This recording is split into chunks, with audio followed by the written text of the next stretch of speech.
Anthony Albanese will be the first Australian Prime Minister to visit Beijing in 7 years when he makes the trip to China a bit later this year. Let's bring in North Asia correspondent with the Australian newspaper, Will Glasgow. Will, good to see you. I've been wanting to get you on the program after I read your reports in the Australian about a recent trip that you made to Beijing for the Australia-China high-level dialogue. As we know, not many Australian journalists operate out of that city. How did you find it? Yeah, not many at all. Well, zero, actually. None of us. We haven't been allowed to be based there for more than 3 years now. So I was back. You can see the flag behind my desk for the Beijing Winter Olympics last February, but me and a journalist from the Herald were over for that. That's the last time there's been any presence of Australian journalists there. So, yeah, very good to be back. I found it familiar in ways. The Forbidden City is still there. There's still a lot of imperial beauty in Beijing. But, this is my first time there since they've dismantled their big COVID fortress.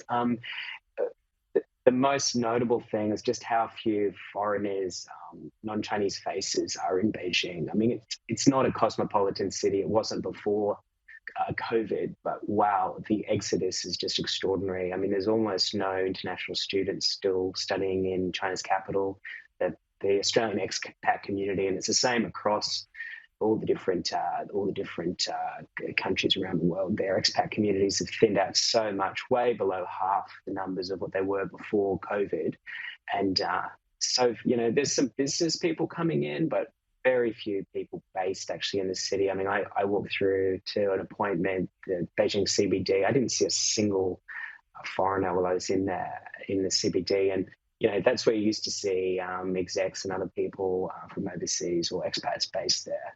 And, the really kind of notable thing was just how many heads would turn when they'd see me.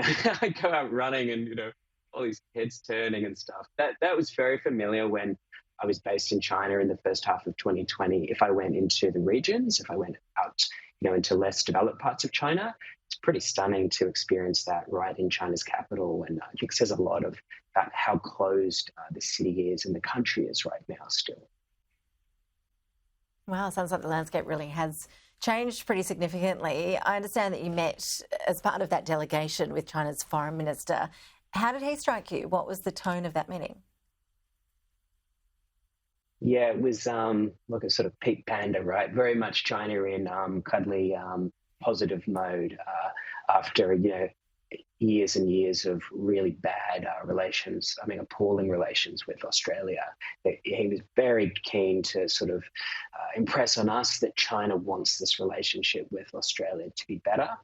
Making a lot about the improvements that have happened under the Albanese government. And look, we've got to step back and think it's 15 months, 16 months since they came to power. Back then I was skeptical about how much better the relationship could become as the government's changed. Look, it's an interesting dynamic. The Australian-China policy is just about the same as it was under the last government, but China has, for now at least, chosen to change the way it approaches Australia. It's meeting Australian officials, it's accepting their meeting requests, and it's allowing, up to a point, Australians like our delegation to come and visit China.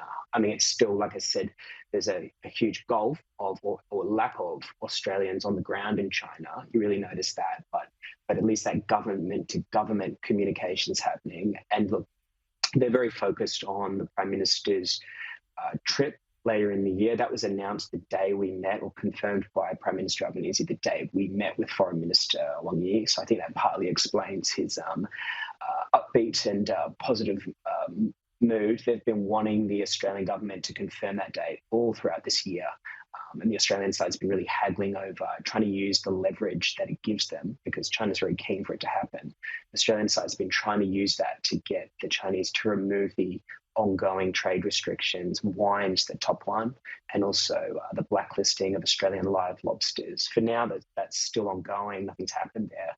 But look, the Australians have made the decision, Australian government's made the decision to go there and hope that one-on-one meeting with President Xi will help help relieve those situations. And the same, of course, for the terrible consular cases, the imprisonment of Cheng Lei and Dr. Yang Hanjun, who is still in prison in Beijing.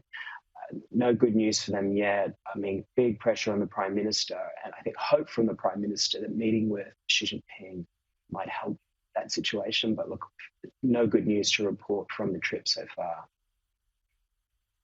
Yeah, we'll all be watching that space very closely, of course. Also, just over the weekend, America's Jake Sullivan met with the Chinese Prime Minister Wang Yi.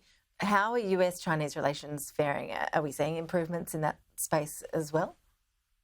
Yeah, well, look, I mean, I guess similar to the Australian relationship, it's been terrible, the US-China relationship, but the good news is that they're talking again, and again, like the Australian relationship, it's good news, but good news from a very, very low base. So they met for a full weekend, it seemed, meetings rolled through Saturday and then most of Sunday. They covered all the hot spots, the real for parts of the relationship, Taiwan particularly, Ukraine and China's position there with Russia, and each side trying to understand the other's intentions. And I mean, obviously these meetings, they're not going to solve all these problems. These problems are insoluble, but they need to be managed so they don't escalate and go from being problems to being, global disasters. So very good that they both were speaking, and both Beijing and Washington after it, each very keen to impress that it went well, and that the trajectory of the relationship, it's bumpy, but it's bumping slightly upwards. And look, again, similar to the Australian relationship with China, the US-China relationship's kind of consumed with whether or not President Xi will go for the APEC meeting in November in America. If he goes, will there be a standalone meeting between President Biden and President Xi? And if so, what kind of classification will that meeting have, and what will they talk about?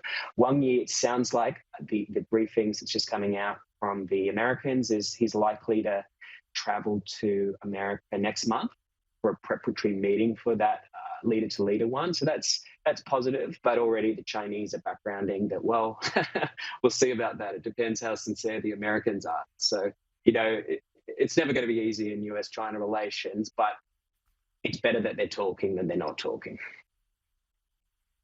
Oh, absolutely. Look, a Xi-Biden meeting would be a huge one, wouldn't it? Well, Glasgow, fascinating to hear your insights after that recent trip to Beijing. Really appreciate you making the time for us. Thank you.